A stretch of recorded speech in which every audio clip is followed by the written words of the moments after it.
wa ala alihi wa sahbihi ajma'in, amma ba'd. Puji dan syukur mari kita panjatkan kehadirat Allah Subhanahu wa taala atas berkat rahmat dan karunia-Nya sehingga kita bisa berkumpul di manfatin ini dalam keadaan sehat walafiat. Dan tak lupa sholawat serta salam mari kita curahkan kepada Nabi kita, junjungan kita, Nabi Muhammad sallallahu alaihi wasallam beserta para keluarganya, para sahabatnya, para tabi'in-tabi'atnya, dan kita selaku umatnya. Pada kesempatan kali ini, izinkan saya untuk menyampaikan sebuah hukum yang bertemakan Maulid Nabi Muhammad sallallahu alaihi wasallam yang berjudul Perjuangan dan Keistimewaan Nabi Muhammad sallallahu alaihi wasallam. Hadirin wal hadirat rahimakumullah, berabad-abad tahun yang lalu sejarah Islam lahir dari seorang anak yang berasal dari kota suci Mekah, di mana anak tersebut terpilih menjadi utusan Allah Subhanahu wa taala di muka bumi untuk menyempurnakan ajaran Islam. Tentu saja perjuangannya tidak mudah, karena pada saat itu ia berada di tengah-tengah kaum kafir di zaman jahiliyah, di mana penduduk setempat memiliki akhlak dan kebiasaan yang buruk. Kaum kafir Quraisy di masa itu tidak memiliki akhlak. Mereka bertindak semena-mena terhadap kaum miskin dan perempuan. Mereka juga menyembah berhala dan gemar melakukan dosa-dosa yang lain. Bahkan dengan dalih kepercayaan, mereka memiliki adat yang biadab, yaitu mengubur hidup-hidup bayi perempuan yang baru lahir karena dianggap akan membawa sial bagi keluarganya. Untuk mewujudkan jihadnya di tengah kondisi kaum yang seperti itu, Nabi Muhammad seringkali mendapatkan penolakan, pengusiran, cemoohan, bahkan tindakan tak terpuji lainnya. Namun beliau dengan sabar membalas perlakuan buruk tersebut dengan kebaikan, sebagaimana yang diajarkan di dalam agama Islam. Tugas yang diemban Rasulullah untuk menghapus kemaksiatan dan menyebarkan Islam penuh dengan rintangan dan halangan. Bahkan beliau harus menghadapi beberapa kali percobaan pembunuhan. Hingga perlahan Islam mulai menyebar dan penduduk Mekah mulai mengikutinya. Akhlak yang berlandaskan Islam juga mulai merasuk kehidupan orang-orang di sana karena dakwah yang disampaikan oleh Rasulullah dengan lembut dan mulia.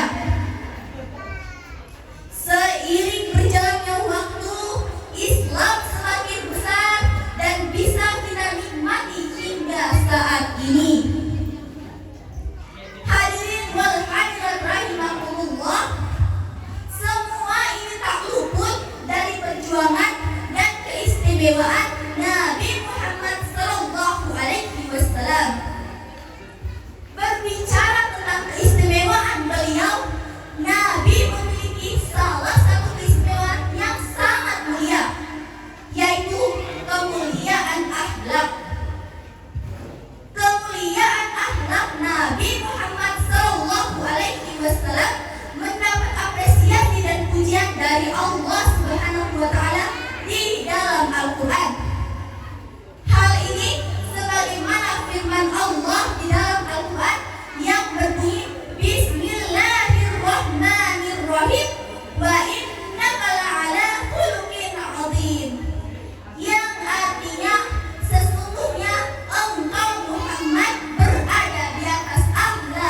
agung.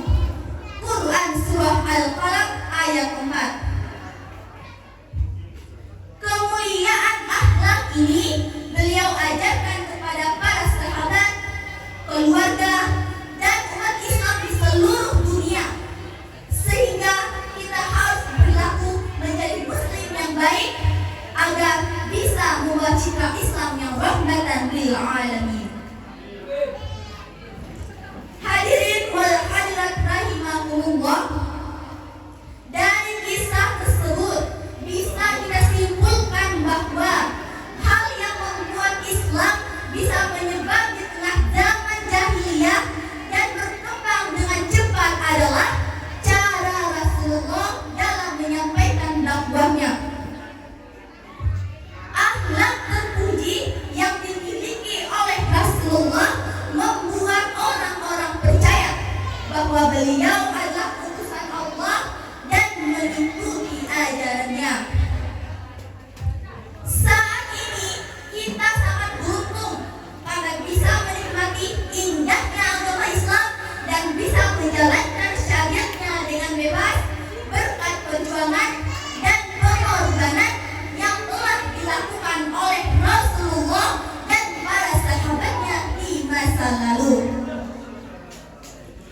Hadirin, hal yang harus diingat ialah manusia menjadi mulia bukan karena harta yang mereka miliki, bukan karena jabatan yang mereka miliki, bukan pula karena rupa cantik atau ganteng, tetapi manusia menjadi mulia karena kemuliaan akhlak. Akhlak yang mulia ibarat mata uang yang laku dimanapun.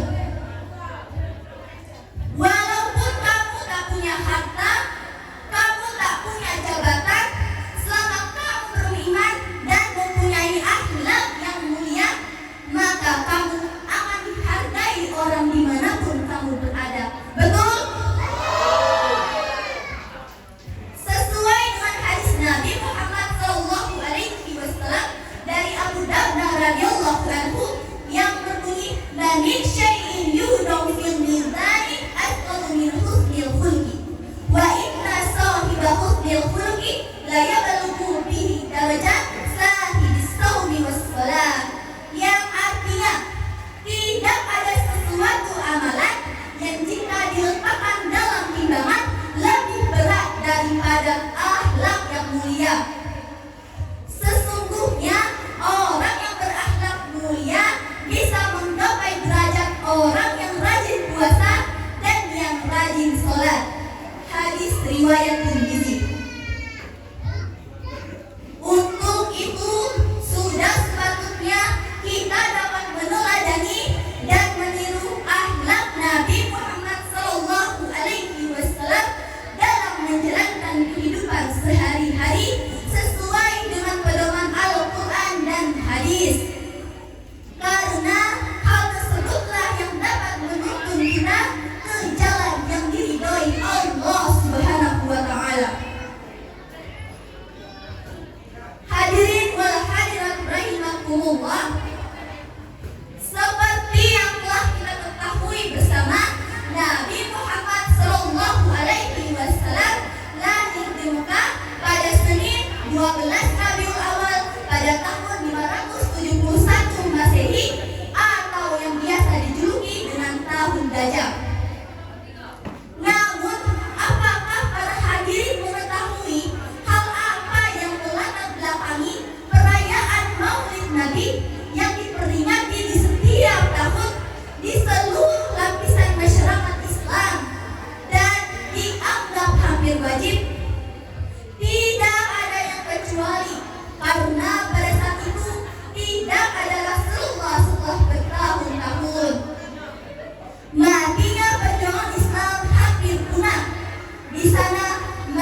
sebagai rahmat